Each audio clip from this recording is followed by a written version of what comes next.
Hello students, पीके made के channel में मैं पंकज विश्वकर्मा आप लोगों का बहुत बहुत स्वागत करता हूं। बच्चों, आज के इस वीडियो के माध्यम से हम एक छोटा सा टॉपिक क्लियर करेंगे, लेकिन ये टॉपिक बड़ा ही महत्वपूर्ण है क्योंकि नेक्स्ट वीडियो में जब हम बात करेंगे कि जंतुओं का नाम कैसे रखा जाता है, उनका नाम कैसे लिखा जाता है, तो उसके लिए आपको इन बातों का ध्यान अवश्य देना पड़ेगा। तो याद रखिएगा, इस वीडियो को आप लास्ट तक जरूर देखेंगे। तो चलिए स्टार्ट करते हैं बिना विलंब किए आज का अपना टॉपिक।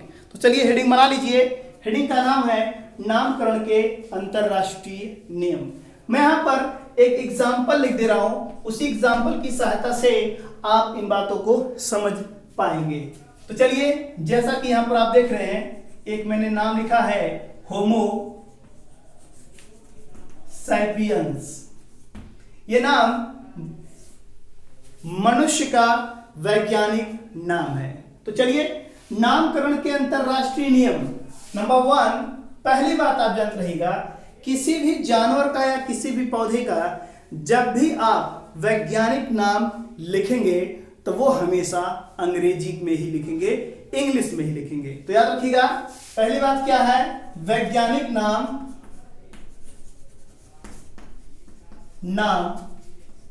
सदैव इंग्लिश में लिखा जाता है, या फिर यूं कह सकते हैं कि लिखा जाना चाहिए। चलिए, जैसा कि मैंने यहां लिखा है, ये होमो सैपियंस मनुष्य का वैज्ञानिक नाम है जो कि अंग्रेजी में लिखा हुआ है। दूसरी बात, दूसरा नियम क्या है, किसी भी जानवर या पौधे का वैज्ञानिक नाम लिखने का सेकेंड रूल्स, जब भी आप नाम लिखेंगे तो याद रखिएगा, वैज्ञानिक नाम में दो चीजें होती हैं। पहला वंश कहलाता है और दूसरा पार्ट जाति कहलाता है। ये बात आप जानते रहिएगा। तो वंश और जाति दोनों को अलग अलग लिखेंगे, दोनों के बीच में गैप होना चाहिए, दोनों को एक दूसरे से हम जोड़ेंगे नहीं। तो याद रखिएगा, वंश और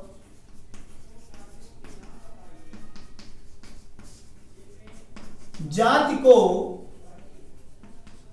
अलग अलग लिखा जाता है।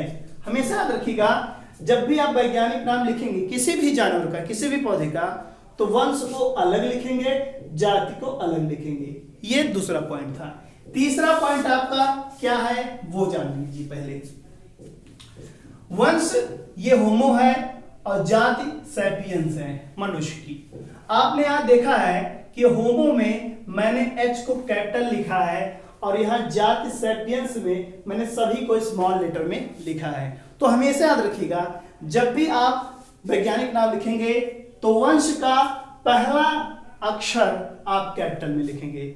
इसके अलावा बाकी जो लेटर्स होंगे उन्हें हम स्मॉल लेटर में लिखेंगे, चाहे वो जाति का हो या इसके बाकी पीछे का हो। हमेशा याद रखिएगा कि वंश का पहला अक्षर कैपिटल में, बाकी सभी स्मॉल फॉर्म में होने चाहिए।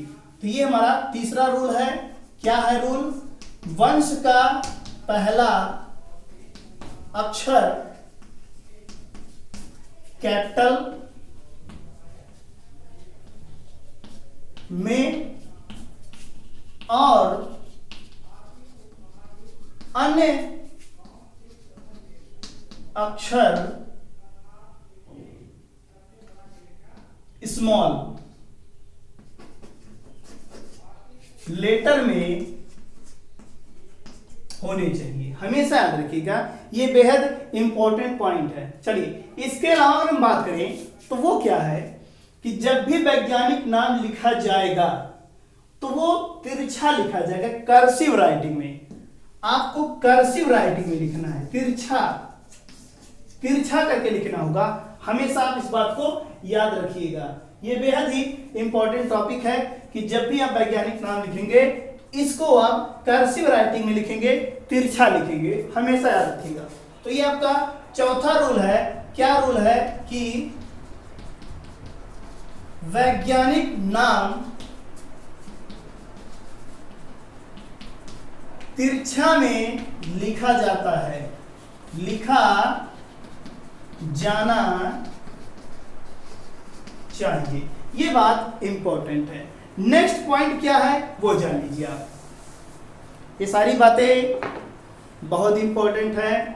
अभी हम लोग आगे चल करके द्विनाम पद्धति पढ़ेंगे, त्रिनाम पद्धति पढ़ेंगे, तो वहां सब एग्जाम्पल्स दिए जाएंगे, तमाम जानवरों के पौधों के वैज्ञानिक नाम लिखवाए जाएंगे।